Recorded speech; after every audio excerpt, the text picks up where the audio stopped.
Hey guys, I'm Andrew McCorman. Welcome to Web3 TV. In today's video, I'm with Jeremy Britton, the founder and CEO of Boston Trading Co., the world's first cryptocurrency mutual fund. And we're going to dive deeper into the most commonly asked questions people ask in regards to cryptocurrencies, in a bid to help someone new to the space understand it a little more. But before we do, make sure you register to watch every episode of Web3 TV here, where we share inspiring stories of all things Web3, making a difference to the world. All sorted? Okay, let's go and meet Jeremy.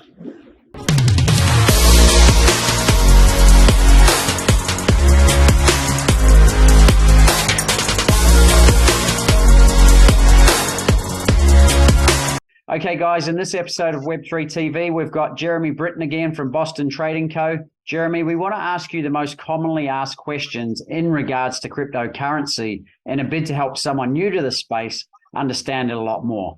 So what is crypto or cryptocurrency?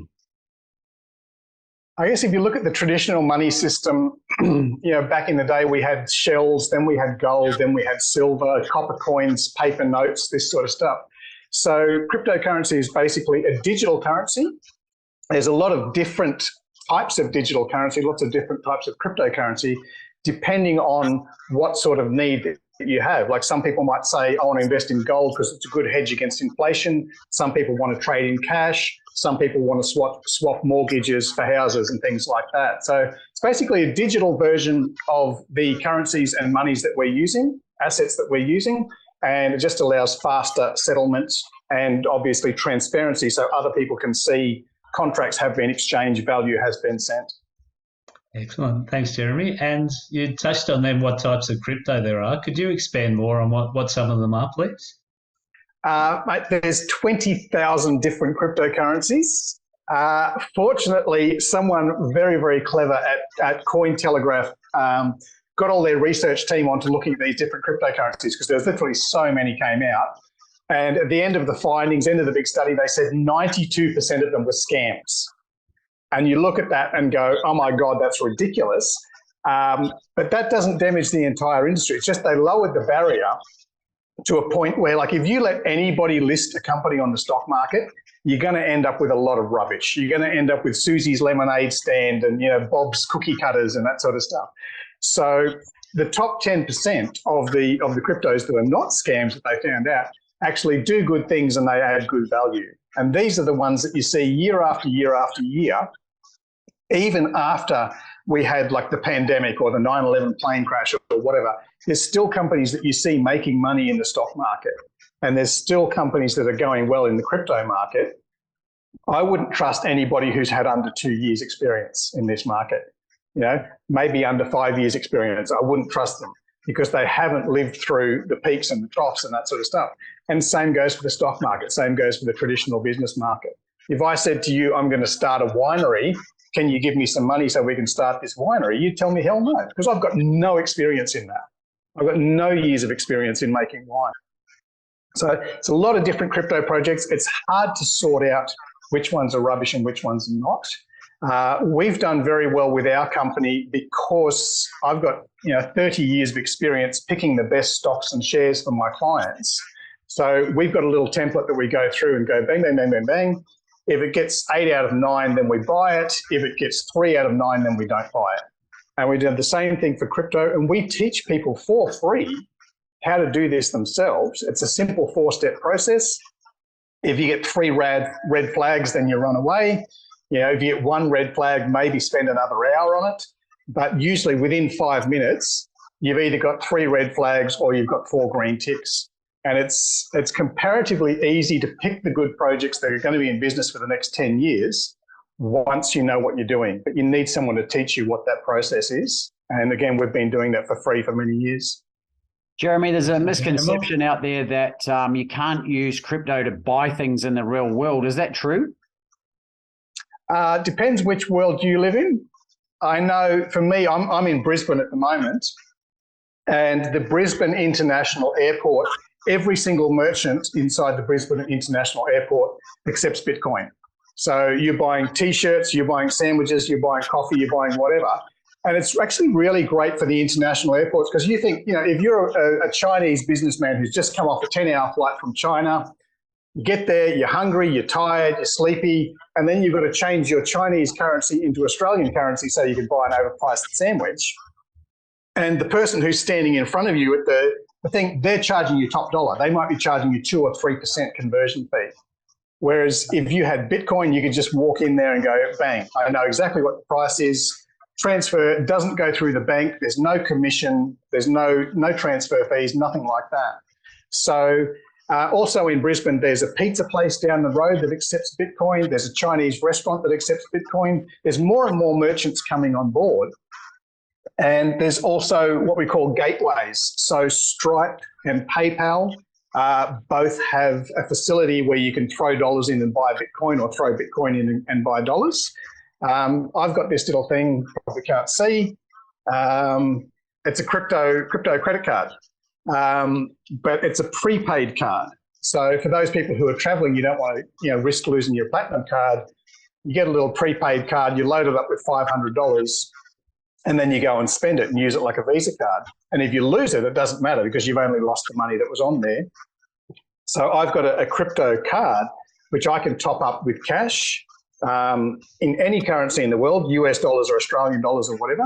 And I can also top it up with Bitcoin and I just tap it anywhere that accepts Visa. So I've traveled to 15 different countries in the world, and anywhere that takes Visa is actually taking my cryptocurrency. They just don't know it. Excellent. And Jeremy, how safe would it be for me to have crypto on my credit card in terms of is it a safe crypto to have, and also the volatility in price, like going up and down? Yeah, that's a good question. And to fully answer that question, we're going to sort of look at when things first come out, they're usually much more volatile. So when I first started in financial planning back in 1992, I had zero experience. So I hung around with guys who had a few more grey hairs, and we used to study the charts from 200 years ago. And you could see, okay, when World War I broke out, the market went down and stayed down for about 8 or 12 months, and then it bounced back. When World War II broke out, the market did this. When the interest rates went up to 15%, this is what the market did. But back in the early days of the stock market, only the top 1% of the wealthiest people held stocks. And when they got frightened, because there was a war or whatever, they sold their stocks, and it took them a long time to feel good about going back and buying stocks again. So when you look at the charts from 200 years ago, there's a long down and a long up. When you look at the charts from, say, 10 years ago, or 20 years ago, 30 years ago, there's a 9/11 plane crash and the market drops very quickly. But then 4 to 6 weeks later, the market's back up and go, why did it recover so quickly now? Is because there's thousands and thousands more people in the market. It's not just the elite 1%. Anybody can jump onto robinhood.com and buy a few stocks in the company. So when something's been around a lot longer and when there's more people owning it, the volatility happens much more quickly and there's not such big drops. So cryptocurrency's been around 13, 15 years, and there's less than 4% in the world that own it. So, when Trump won the election, or when so-and-so got sick, or when the Chinese banned Bitcoin, it had a big effect on the market because there's only a few people in the room. But when there's thousands and thousands of people in the room, things get better. Having said that, if you're holding your crypto for long-term gains, like I've got some Bitcoin I bought for $9 or $10, it's gone up to $1,000 and then it's dropped down to $500. If I really, really want to buy that plane ticket, I'll spend the $500. Or if I don't want the plane ticket, then I can just hold off and think, well, maybe that $500 will go back up to $800 or $1,000. I don't need the thing now. And this is the interesting thing with particularly Bitcoin versus fiat cash, is over time, things actually get more and more expensive because of inflation, because the government is printing more money. And you say, if I don't spend my money now, if I wait till next year, I'll actually buy less. But with cryptocurrency, oftentimes, especially with Bitcoin, if you wait, you can buy more. So it's a bit of fun. Jeremy, the regulations around Bitcoin and all the other coins and cryptocurrency, is it becoming more prominent, or is it quite unregulated? What's the story there? It's certainly something that a lot of people have been asking for. In the early days, when you could literally throw $1,000 into the crypto market and come back the next day and you had $5,000 or $10,000, people were like, oh, we don't want regulations, we don't want banks, looking down our nose, we don't want government. But once you've had a few scandals and a few people who took all the money and disappeared into the Bahamas, particularly again when there's more and more people getting in, then obviously people are starting to support regulation, at least for founders and CEOs and things like that, where we do want the regulation.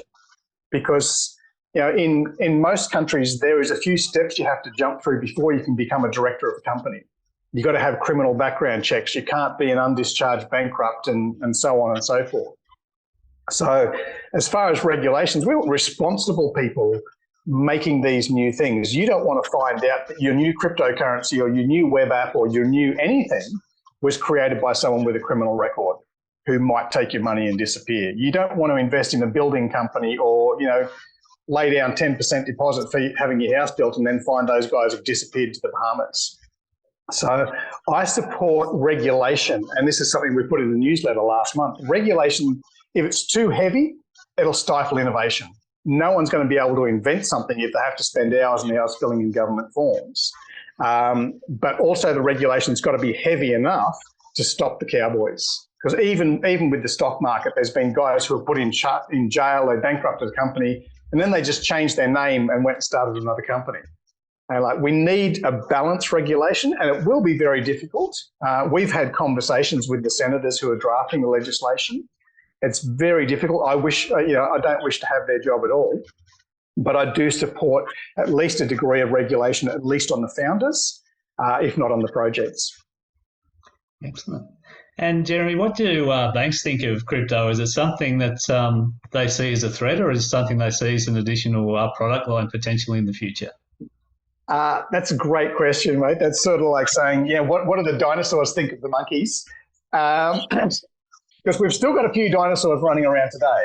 We've still got crocodiles and sharks and that sort of stuff. So I think there's some banks who have come out and said, we hate cryptocurrency. I won't mention any names because I will get sued. But there was one of the big four banks in Australia and a couple of banks in America who just blocked transfers. If you were trying to transfer money to a crypto exchange, they just blocked the transfer. They wouldn't do it until people started closing their accounts and going to other banks. And then these banks said, oh, maybe we will let you do that after all. Interestingly enough, Bank of America, who is, I don't think they're the biggest bank in the US, but they're certainly one of the oldest. They hold more patents on blockchain technology than any other company in the world combined. So there's a couple of banks out there who've got one or two agreements. Bank of America's got like 150. It's fascinating to see. And then I think I mentioned last week, PayPal, Stripe, eBay, Amazon, a couple of these places where they're going, you know what, we can see the future. We're going to align ourselves with that. For better or for worse, cryptocurrency is here to stay. Yes, there's scams. Yes, there's problems. Yes, there's teething issues. Just as when they first brought out, banking on the web and things like that, and people got hacked, there's going to be dramas. But over time, we can see where the future is going. So the smart banks are aligning with crypto.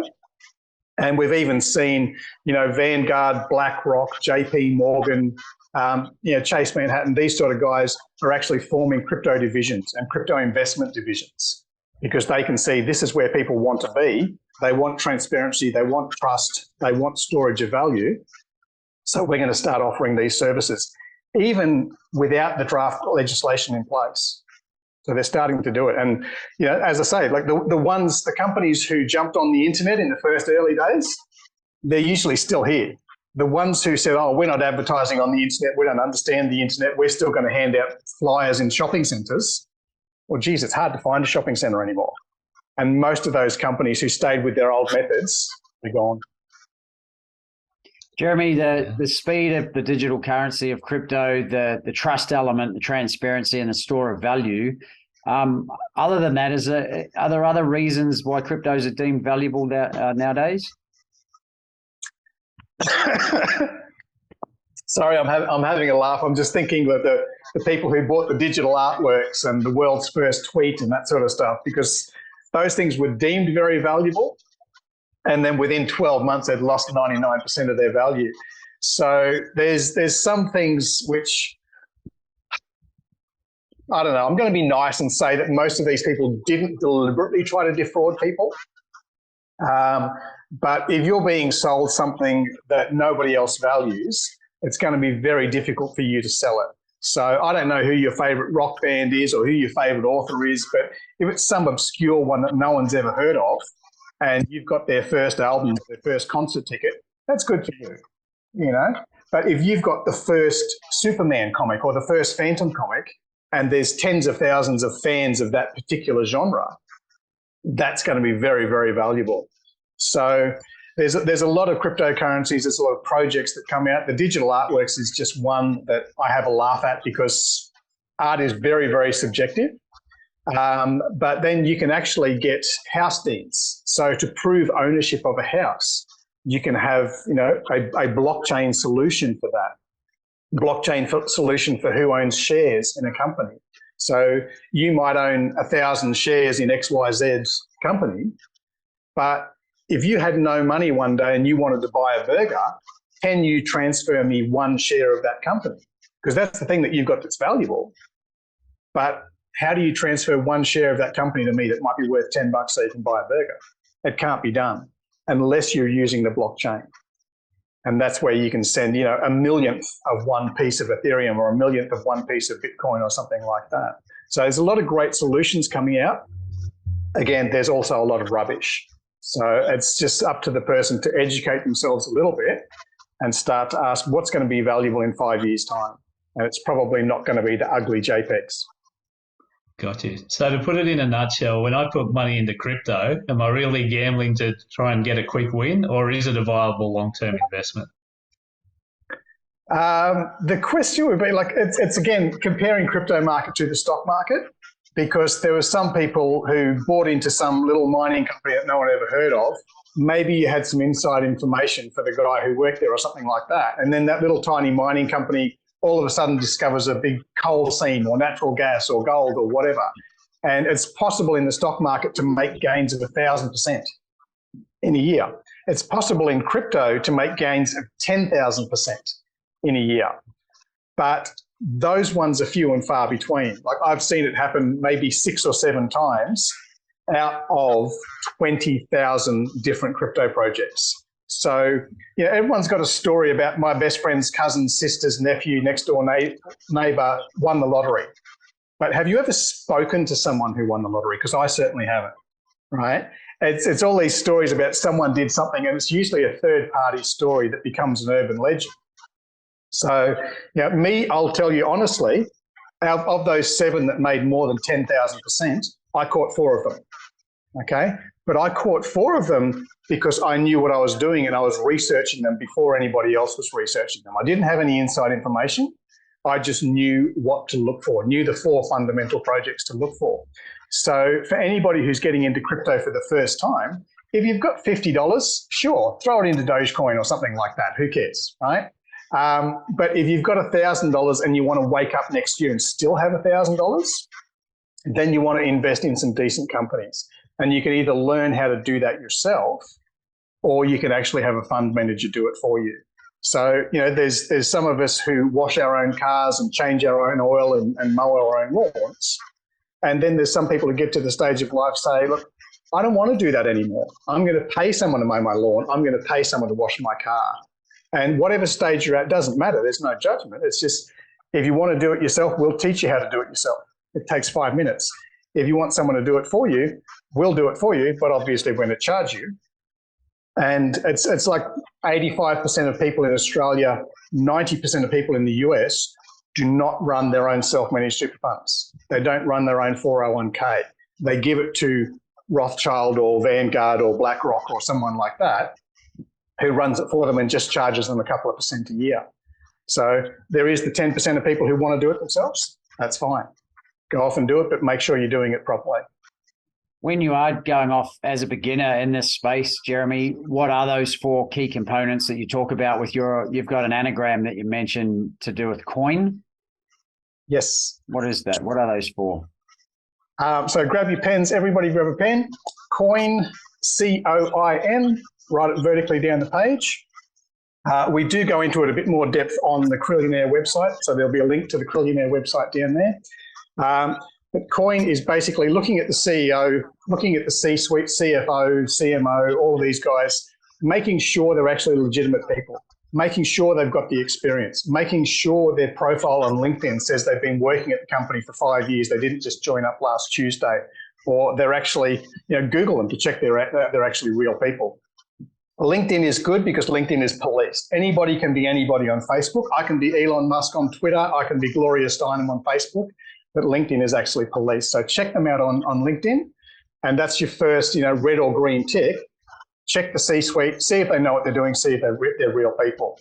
The O stands for the offering, and making sure the offering is actually doing something, because having those little ugly JPEGs that you can't even stick on your wall doesn't really solve any problems in the marketplace. Bitcoin solves a problem in the marketplace by being an alternative to the banking system, an alternative to gold, because it's very difficult for me to take 5 bags of gold and ship them to somebody else because I need to have insurance and armed guards and all sorts of stuff, whereas I can email you some Bitcoin in a split second and I know that it's arrived there. So make sure the offering is actually doing something. And these things go for the stock market as well, I might add, for those who aren't into crypto. If the company's doing something valuable, like Amazon, shipping to your door in under 24 hours, then they're still going to be around in the next bull market or bear market. I stands for the investors. So you do a bit of research to see who else is investing into the projects. One of the first projects that we invested into, I think we were about the 20th investor, and number 5 was Richard Branson. So Richard Branson was already invested in it.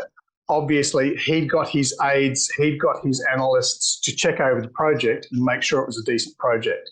You don't necessarily follow a billionaire into the market because sometimes billionaires make a mistake, Elon Musk. But again, that's the third checkpoint on the way down.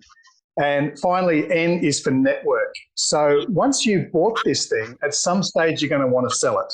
Whether you've just made 1,000% or 10,000%, or whether it's for your kids' college fund or whatever it is, you need there to be a lot of buyers for when you want to sell out.